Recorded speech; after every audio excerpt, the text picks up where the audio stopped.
नमस्कार। आज हम हरियाणा के एक अलग राज्य बनने की कहानी को समझेंगे।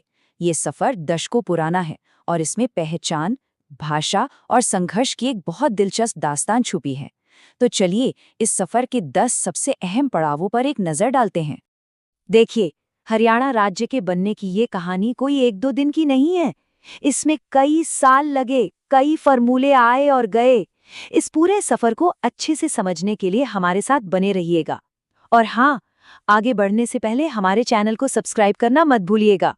तो कहानी की शुरुआत कहाँ से होती है? ये होती है एक अलग पहचान के लिए उठी शुरुआती आवाज़ों से। ये कोई रातों रात लिया गया फैसला नहीं था, बल्कि इसके बीज तो 20वीं सदी की शुरुआत में ही पड़ चुके थे। आपको जानकर शायद थोड़ी हैरानी हो कि हरियाणा को पंजाब से अलग करने की पहली मांग 1926 में हुई थी। जी हाँ, अखिल भारतीय मुस्लिम लीग के दिल्ली सेशन में पीरजादा मोहम्मद हुसैन ने ये आवाज उठाई थी। फिर कुछ साल बाद 9 दिसंबर 1932 को दीनबंधु गुप्ता ने भी इस मांग को फिर से सबके सामने रखा। मतलब ये संघर्ष काफी पुराना है। अच्छा, यहाँ एक सवाल तो बनता है। जब अपना देश 15 अगस्त 1947 को आज़ाद हुआ, तो उस वक्त हरियाणा किस राज्य का हिस्सा था? क्या आपने सोचा है कभी? सही जवाब है पूर्वी पंजाब। आज़ादी के टाइम पर हरियाणा पूर्वी पंजाब का ही एक हिस्सा था। और बस यहीं से इस पूरे संघर्ष का एक बिल्कुल नया चैप्टर शुरू होता है। आज़ादी तो मिल गई, लेकिन अब भाषा को लेकर तनाव बढ़ने लगा। और इसी तनाव को सुलझाने के लिए एक कोशिश की गई, जिसे हम सब सच्चर फॉर्मूला के नाम से जानते हैं। अब ये फॉर्मूला आया क्यों? बात 1948 की है, जब अकाली नेता मास्टर तारा सिंह ने अपने अखबार अजीत में एक अलग सिख राज्य की मांग कर दी। और बस इस एक मांग ने भाषा के आधार पर बंटवारे की बहस को और तेज कर दिया।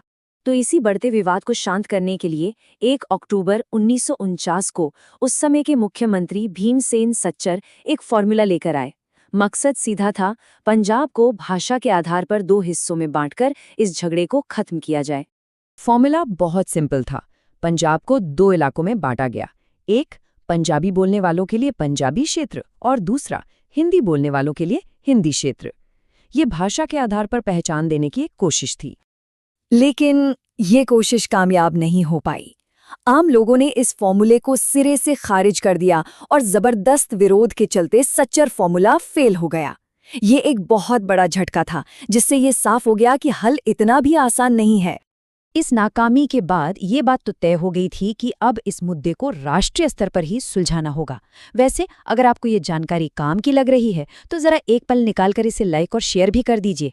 सच्चर फॉर्मूला तो फेल हो गया और जैसा मैंने कहा, अब ये मामला नेशनल लेवल पर पहुंच चुका था। तो अब मैदान में आया राज्य पुनर्गठन आयोग। इसका काम सिर्फ पंजाब नहीं, बल्कि पूरे देश में भाषा के आधार पर राज्यों की सीमाएं दोबारा तय करना था। और फिर वो तारीख आई, 29 दिसंबर 1953। इस दिन भारत सरकार ने भाषा के आधार पर राज्यों के पुनर्गठन के लिए एक आयोग बनाया। ये एक ऐसा फैसला था जो आगे चलकर भारत का नक्शा बदलने वाला था। इस बहुत ही अहम कमीशन के चेयरमैन थे सैयद फजल अली और उनके साथ थे HN कुंजरू और KM पन्निक्कर। इसीलिए कई लोग इसे फजल अली आयोग के नाम से भी जानते हैं। चलिए अब कहानी के उस हिस्से में चलते हैं जहां एक और नया फॉर्मूला लाया गया और उसके बाद एक बड़ा आंदोलन हुआ, जिसने हरियाणा के भविष्य की नींव रख दी। तो 1956 में इस कमीशन ने अपनी रिपोर्ट दी, लेकिन रिपोर्ट में हरियाणा को अलग राज्य बनाने की मांग को नहीं माना गया।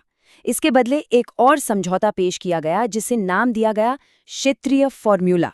ये क्षेत्रीय फॉर्मूला 24 जुलाई 1956 को लागू कर दिया गया। इसने एक बार फिर से पंजाब को पंजाबी और हिंदी बोलने वाले क्षेत्रों में बांटा, लेकिन इस बार ये बंटवारा और ज्यादा साफ तरीके से किया गया। जैसा कि हम यहाँ देख सकते हैं, हिंदी क्षेत्र में कई बड़े इलाके शामिल थे, जैसे हिसार, रोहतक, गुड़गांव, करनाल, जगाधरी, नारायणगढ़, महेंद्रगढ़, जींद, नरवाना और दिलचस्प बात यह है कि उस समय के शिमला और कांगड़ा भी इसी में थे। लेकिन ये फॉर्मूला भी लोगों को रास नहीं आया। 1957 में जब प्रताप सिंह कैरो मुख्यमंत्री थे, तो हिंदी भाषी इलाकों में इस फॉर्मूले के खिलाफ एक बड़ा हिंदी आंदोलन शुरू हो गया। लोगों को लगा कि उनकी भाषा को वो सम्मान नहीं मिल रहा जिसकी वो हकदार हैं, और नतीजा, एक बार फिर क्षेत्रीय फॉर्मूला भी फेल हो गया। तो अब देखिए कहानी कहाँ खड़ी हुई है।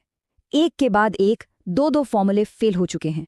सालों पुरानी मांग अभी भी अधूरी है। तो फिर सवाल ये उठता है कि आखिरकार हरियाणा एक अलग राज्य बना तो बना कैसे? वो कौन सा टर्निंग पॉइंट था जिसने सब कुछ बदल दिया? उस आखिरी और सबसे अहम मोड़ की कहानी हम आपके लिए अगले हिस्से में लेकर आएंगे। तो वो कहानी आपसे मिस ना हो, इसके लिए चैनल को सब्सक्राइब जरूर कर लें। और हाँ, इस वीडियो को लाइक और शेयर करना तो बनता है। जल्द मिलते हैं।